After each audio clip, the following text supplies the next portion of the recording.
to blessings. From bricks to blessings. My name is Nafi, Bricks to blessings. and this is my story. What's up, Nafi? What's going on? Hey, how you doing, man? Millionaire? Yeah, man, I appreciate you coming to the podcast, man. Yeah, anytime, bro. So, where you originally from? Dallas, Texas. Dallas, Texas. Oak Cliff, to be exact. Oak Cliff. That's my hood. Yeah, Oak Cliff. Yeah. You was born and raised out there? Well, we started out on the west side, and then migrated. My grandmother, she was a RN. Matter of fact, she's the highest you can go. But we moved to where it's now Paul Quinn. It used to be Bishop College. It's like moving on up. Anyway, because we far from the projects, and we moved to a housing section in Oak Cliff. Back then, that was like the uppity whatever, and that's where I kind of like grew up from a baby. But I think I was born when I was in the west side. Okay. So, have you been to the penitentiary? Yes, I have. How much time you did? Altogether 13 years. 13 years. Was it hard? Well, the first initial years, yes. Establishing yourself for us. Because I was young.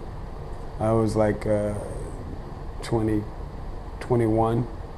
21. I believe. So when you went there, they try to make you gang bang and everything? Well, that wasn't gonna happen because first of all, it was two different. I grew up.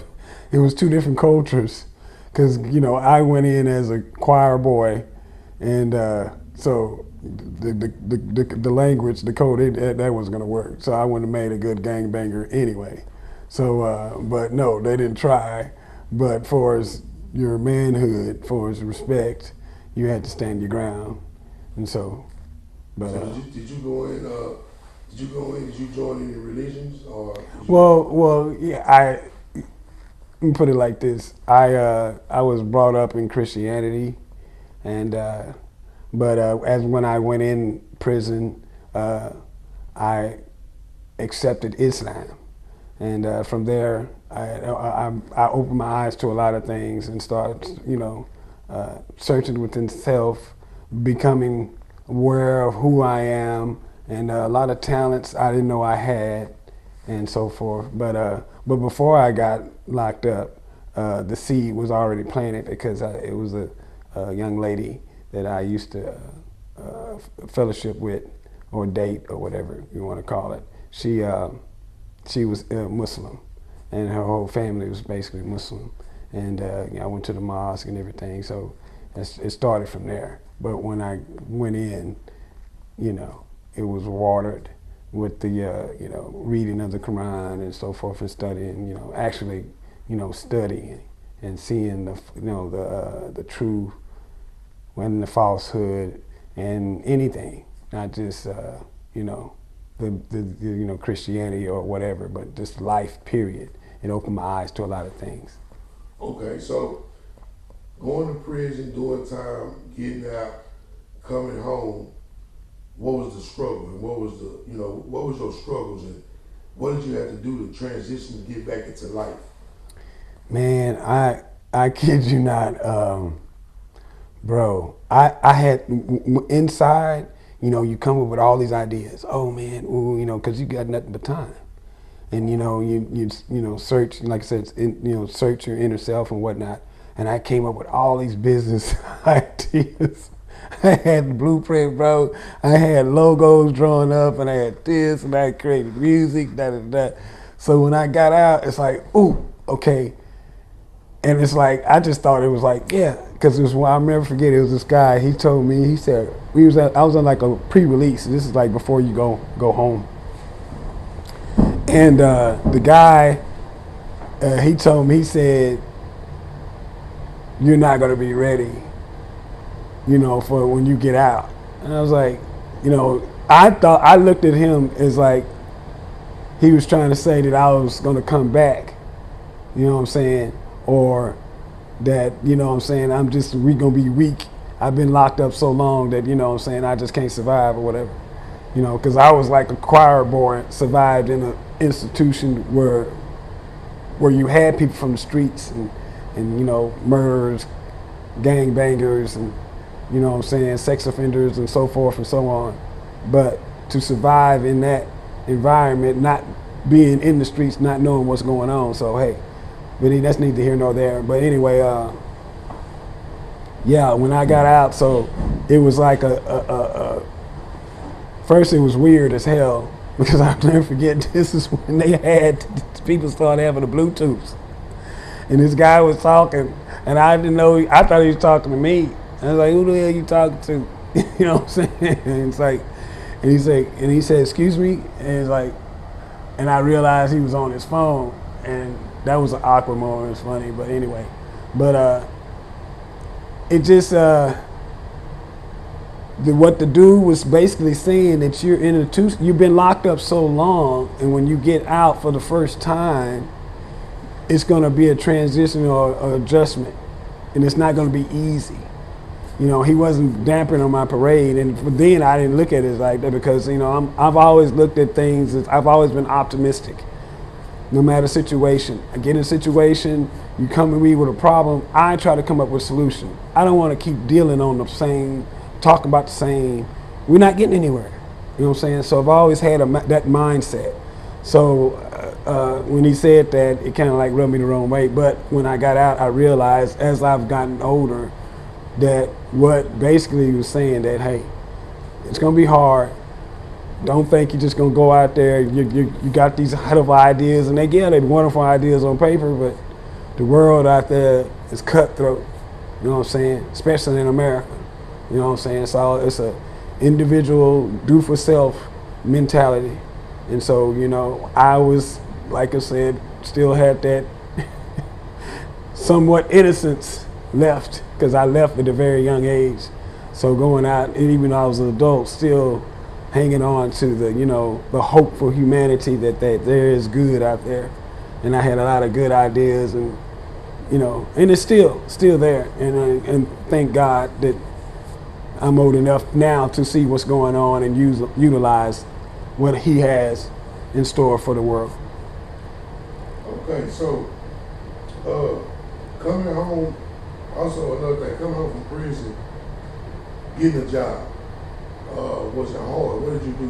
What was your first job? Was you making a lot of money? Was you just barely making money? Was you struggling? Did you have any help? You know, how was it? What did you go to? Where do a prisoner go when you get out of jail to get help? That's a good question, bro. You just gotta, well, I would, staffing agencies, labor, I did a lot of labor pools, car washes, you know, jobs, you know, basically, unless you have some skills, or if you went in there with some skills, or if you come out there with some skills, and you can utilize that. But just like anything else, bro, you know, you just got to get out there and get, you know, get it out the mud. You know, got to get your ID. You got to get your, you know, notifications, all your informations together. You know what I'm saying? So, yeah, I mean, I did a lot of physical. I mean, you know, you gotta start from the bottom and work your way up. Cause you can't be prideful. You gotta swallow your pride, throw that out the window. You know what I'm saying? You're not gonna make a lot of money. Man, I've had jobs where I was making $7.35, bro, and stayed on that bitch for 3 years and worked it up to 10. You made how much? $7. $7.35, nigga. $7.35. $7.35, and worked it up to 10. Stayed there for damn near 3 years, and then I got into construction, and I got up to like start making 12, you know, and then went from there from 16, and but physical jobs, but learning a trade, whatever, here and there, you know. But yeah, it's not peaches and creams, you know. But it's all up to you, and you know, the willpower or whatever. But you're not gonna make a lot, you know. I can't say what an individual can't do and won't do, you know what I'm saying. But I will say this much: swallow your pride. You know, take heed and just say, hey, you never know. Because I've met a lot of wonderful people. And I through these jobs, and it's elevated me to other things. Okay, nowadays with the economy the way it is it stressful, hard, you know what I'm saying, to survive nowadays compared to back then when you know what I'm saying, came home? Hell yeah. What the hell you mean? Shit, bro. Everything is quadruple. I mean, we're like, bro. When I look back, and even then we was like, oh man, this is high, da da da da. But this is like super, like this is something that you ain't never seen before. But we survive because we are survivors. You know what I'm saying? We're the original, you know, for those who know what I'm talking about. But at the end of the day, bro, it's still, no matter whether it's worse now or was it worse then, it's always gonna feel that way. Is it tighter now? Yes. We can't all that wanting to party and kicking it just loosely with our money. No, we really gotta count for every penny now. You just can't just blow money away. You know them days of the Romans. You know what's done in Vegas stay in Vegas. No, you can't keep living your life like that. You know what I'm saying? So, but on that tip, because it's gonna get harder, worse, whatever. But you have to just wisely use and quit looking for other people to do the work for you. You know what I'm saying? That's another thing. Living off other people energy. You got to come on, dig it up by yourself, and make it happen, bro. Okay, now I see a lot of stuff going on in the world right now. I noticed the other day they got California dissing Fort Worth, Texas, Dallas, and stuff. How do you feel about the gang culture? First of all, bro, it's a lot of the old cats that's really beefing. The young cats, think about it, bro. You got NBA young boy, you got the other youngster or whatever. You know, they ain't on no color tip. They just beefing on who, whatever, and the people are following. That blood and that red and blue, it's not as strong. I mean, don't get me wrong. I'm not knocking nobody's culture, you know, or way of life or belief, because it is a way of life if you red or blue or disciple or vice lord or whatever. But I will say this, that understand that in this lifetime that you're living with whatever, that you got to choose. You know what I'm saying? You got to choose to do good or do bad, whatever your lifestyle, culture you decide to live in. And that's the most important thing. And I hope that you forbid what is wrong and do what is right. You know what I'm saying? So all that, because you really think about it, if you are in that state of mind, because we all we got, bro.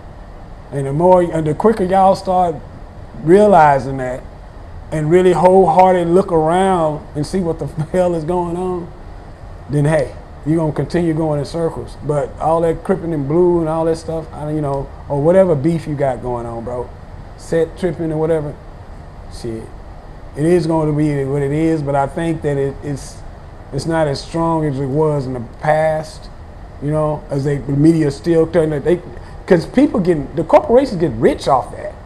You know what I'm saying? Exploiting our misery, or exploiting our disagreements. Because that's all it is, disagreements or whatever, and it escalates or whatever. And then you got some hatred or whatever mixed in. And then you got some agents thrown up in there too, bro. It is what it is, bro, because certain things, you like, there's no way in the world, because we in our mind, we baffle, like, why in the hell did he do that? Or why the hell she say that? Are they trying to get clicks and views and shit? Come on, man. Any normal-minded person would see that that's bullshit. You know what I'm saying? That's just real talk. So, you know, I can go on and on, but... Yeah, so basically, the black unity is not the same anymore. And no, it's not the same. It's not the same. But, there is a light. There is a light. Allah always has a light. You know what I'm saying? They said, you know, truth knocks the brains out of falsehood. Falsehood, in other words, is going to last so long. You know what I'm saying? So everything's the veil's being revealed out brothers' eyes. Brothers such as yourself, myself, other brothers, Tariq Nasheed, other, you know, I'm just naming some names out there, but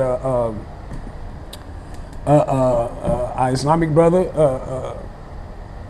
that's out there, well, the young one, what are you going to say? Siraj Rahaj. I'm just going to say throw him. He's my favorite. Anyway, his disciples up under him out there. That light is out there. You know what I'm saying? That, hey, that the fight, Allah says, fight against oppression. You know what I'm saying? And if you can't fight against it, he says, speak up against it. And that's what we do. You know what I'm saying? We speak up against it, bro. No, man, we got to get back together. And we getting on code. You know what I'm saying? We seeing the bullshit for what it is. That's the reason why a lot of blacks voted Republican. Not because we need a change. Democrats been lying, been playing in our faces for so long, man. You know what I'm saying? Enough's enough. You know what I'm saying? So I heard you say something about Democrat and Republican. What do you consider yourself as? I consider myself, I don't want to get it independent. I'm gonna say independent. Independent. Yeah, I'm for my people. Right. I'm for. So how you feel about Trump? I have my. Let me put it like this. I believe all of them are snakes, but not all of them are poisonous. They gonna stick together. They gonna be on code. I'm on code with my people. He's doing some things for my people. Okay, cool, bro. We can work. We can do business. I see him as a businessman. I see by him being a businessman is smart to know to work with individuals that you know that's bringing you the money. That he know that we are the original people in this country. And that's the reason why he said, hey, the immigrants, hey, that amendment was not for you.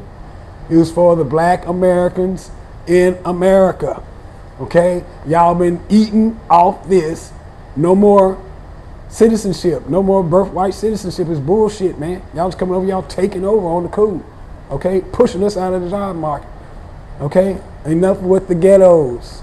Okay? Let's start letting these people eat, man. Goddamn. We're the heart and soul of this goddamn country. You know? And so through Allah subhanahu wa ta'ala is I believe is a channel just, using Trump as a vessel to start correcting some of this shit, bro. You know what I'm saying?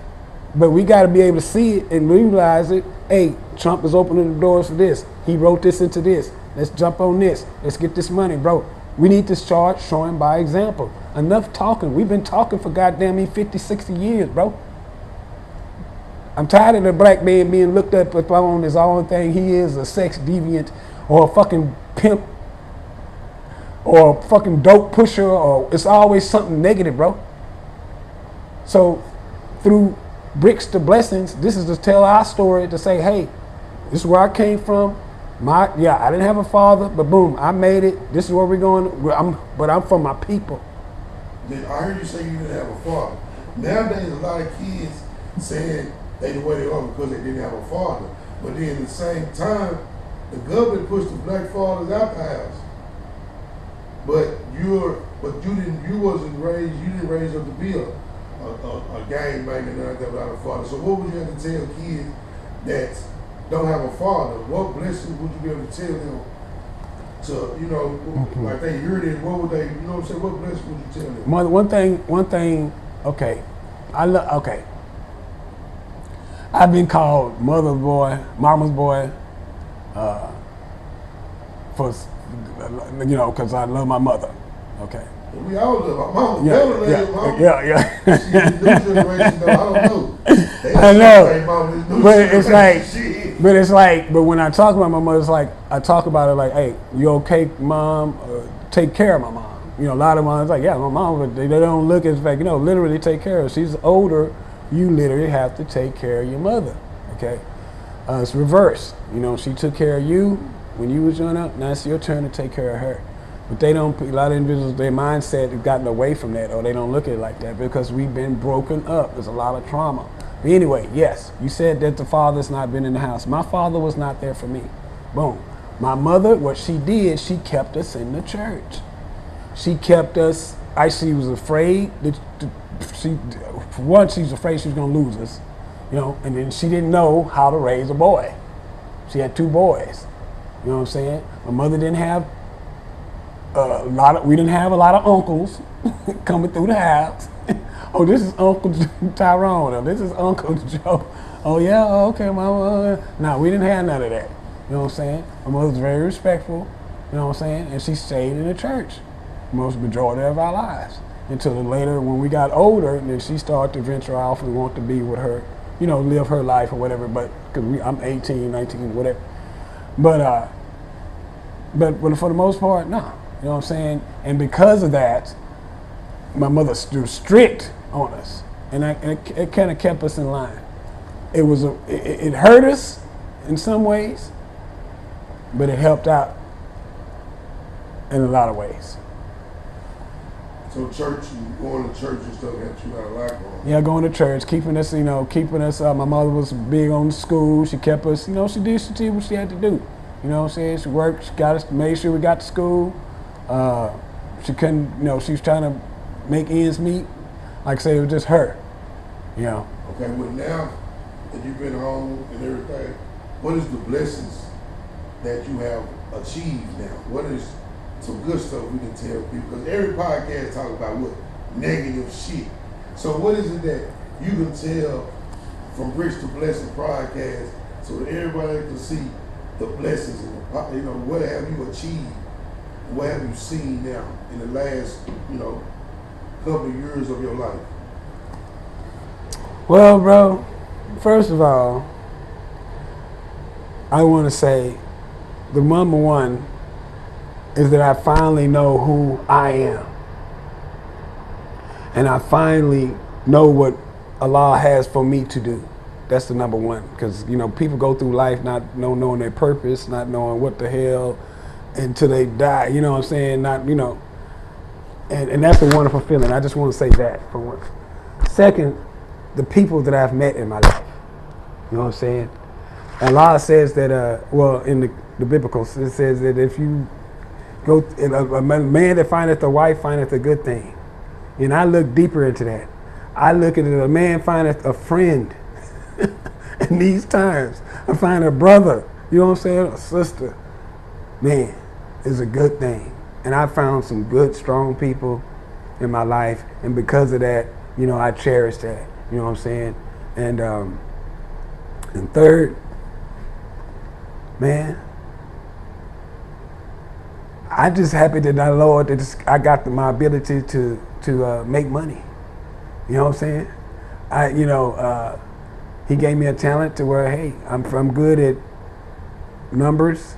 I'm good with, you know, marketing, and it's just a lot of talents that hey, I just can't wait for the world to see. I'm looking forward to it. We all we got. I heard you say we all we got. Is that a slogan or what is that term you like to say? No, first let me tell you the story behind that. My mother, she had to have a knee surgery, and it was a day surgery or whatever. But after she had the surgery, she got home, whatever. She was doped up and everything, but you know, the medicine started wearing off, and she was so much pain, and she was like, oh, she was throwing up, and I was helping her. So I'm gonna be okay, Mom. She was on the couch, and so she looks at me and she goes, baby, we all we got. I said, I said, oh, really? Really? We all got, yeah, you think? So it stuck with me, right? and I realized, I said, man, hey, yeah, we are all we got. So I came up with the concept that, you know, I'm gonna use that as the champion for the people. You know what I'm saying? We all we got. I want to remind the people that, hey, our ancestors didn't fight and did what we got for somebody that's coming and steal it from us and take us. We've taken enough. We've drawn a line in the sand. Enough's enough. We all we got. We got to circle the wagon, get together, start pulling our resources together, and come together and build our fucking families back up. That's the only way we're going to make it. If we don't, by the time I'm 70, I'm 54. By the time I'm 70, we're going to be a permanent bottom class. Ain't no more getting, ain't no middle, they didn't cut out the middleman. Okay? It's because the rich are getting rich and the poor are getting poor. And then America's, we don't know where America's going to be because you got all these other people starting to wake up and start joining forces. So we got to start getting our foot, circling the wagon, man. And our ancestors are speaking to us. They've been telling us so much. And a lot of stuff has been exposed. You know, open up people's eyes. We need to get on code, man. We all we got. WOG. The WOG Foundation. Oh yeah, I like that. That's pretty nice. That's pretty nice. Okay, we're gonna wrap it up. So what would you let some people know about the future 2026? What blessings they need? What blessings look for, or what bricks that might be thrown at them? What would you tell? Give me some encouraging words for that, so we can let people hear. Well, I would like to say this. Whatever you decide to do, don't ever, ever, ever, ever, ever give up. I know it gets hard, man. Bro, there's times I look back and I'm like, how the hell did I get through that, bro? I kept my head up. You can't squeeze blood out of a turnip. You know what I'm saying? But be more wiser. You make a mistake, learn from it. Don't keep making the same mistakes. Get the bad energy around you. If it means family members, if it means boyfriend, girlfriend, whatever, employee, stop being around it. Stop letting them drain your energy, bro. Okay? Because there's a lot of vampires out here, bloodsuckers. You know what I'm saying? So at the end of the day, go into the next year with a positive attitude. Say, hey, what's in the past is in the past.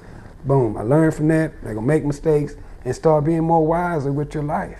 Because the average man, they say, only lives 75 years.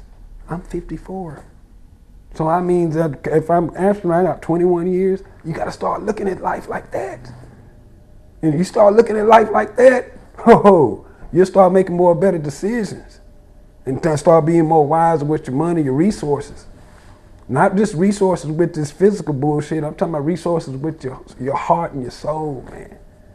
Okay? So, every man, every soul must taste death. Just know that. Okay? Everybody got the little stories of what's going to happen to us after we die. But at the end of the day, just utilize your time, your energy, and your resources wisely. Now, I'll leave you with that. All right, man. I want to thank you, Nafi, for coming from Bricks to Blessings podcast, man. I appreciate it. Anytime. I appreciate you, man. I hope you enlighten some people and some people pay attention to your story and take, what you said positive and move forward in their life to see the blessings that they can outcome. You know what I mean? I want to appreciate you, man. And, thanks for the love. Thank you.